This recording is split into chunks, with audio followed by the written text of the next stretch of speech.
Hey guys, welcome to our review of Kamen Rider GO episode 9! As always, I'm your host, Frozen Stratos. Here with me today we have Cinder Blaze. my dude, welcome to your bed. And we just got done watching this episode. I had a good time. But this was not a good episode. This is not a good standalone episode. Like, No. it only needs either the payoff from the next episode. Mm-hmm. Actually, yeah, I think that's basically it. Because this was just setting up, like, the whole conflict, I guess. Yeah. And this evil ruler, which suits his personality a lot. So I kind of enjoyed that aspect of it. Mm-hmm. But I do sort of see the echoes of a king, like a manipulative sort of like leader in Geo, just because like he didn't tell Gates what was going on, he just sort of beat him up. And the scaling was a little off, the power scaling was a little off, because like how would he have been able to defeat Gates? But oh well, you know, I guess that's fine. I did, however, enjoy the thing of like Dan, like he was such a big personality earlier on, and they are using his character now so effectively. They needed that big person, like in order to create a king, you needed that big personality, and I'm glad that he was the one they chose. And I don't know how this "I will create a king" gimmick will go on unless it's these bigger personalities, you know? It can't just be guy that is about to lose a theater, or like not him, but like the girl, but he likes her, so he wants power. Like, they found the most wishy-washy people, and it never occurred to them that they needed to get someone who wanted to be a king to be a king, you know? yeah, Yeah. this is a step forward in a positive direction. But like Yeah, I don't know. supposed to be like the step. This is supposed to be our first step.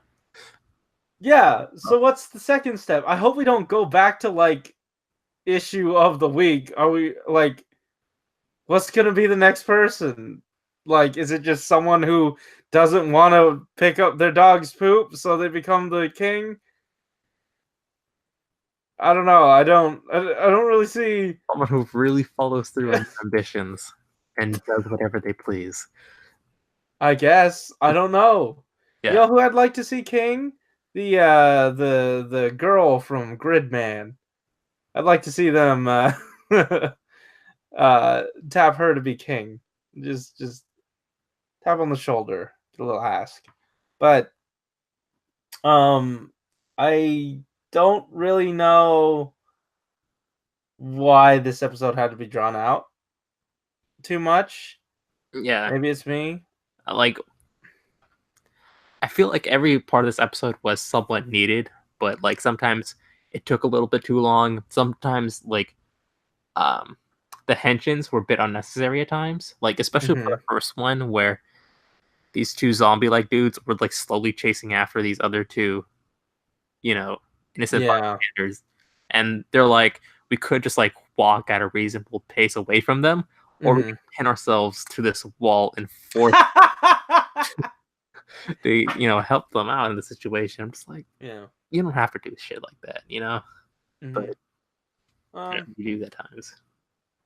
Yeah, but I did agree with your point earlier that like this is just a part 1 of 2, and this is mainly set up. And with I keep saying this, but with Build, I got so used to serialized, storytelling that the more episodic / like 2-parters are just like that writer had from before. They're just, I kind of want all my story in one, and I know if you're trying to tell a bigger story, you need more time. But like, you wasted a bit of time here. I feel like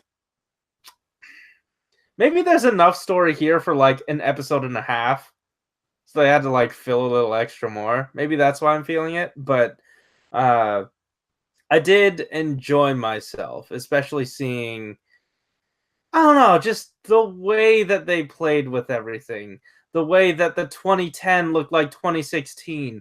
The way that the Genom ride watch popped out of Dan, and like how that misled them. There are just so many different things and parts of Common Rider that could only have been done here, I guess. You know what I mean?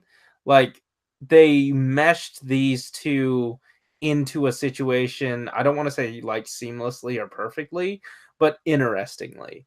I think it was done a little better with the Fives Forze episodes, but here, you really got the relevant personality, with Dan, and I feel like that made this episode strong, and Yeah, it's really weird for me to say that.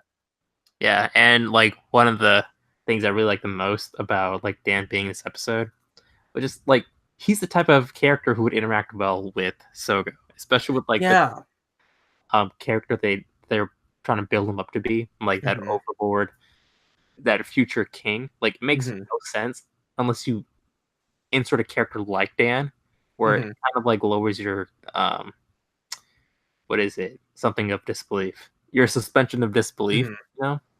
Yeah. And it made sense in the context of this episode. Yeah, and I feel like the most characterful moment we got was Dan about to hit Hina, but then Sogo coming in and like using it to shake his hand. Like that shows, I don't know, like it was symbolic of how both of them, like who both of them are and how they are as kings, Yeah.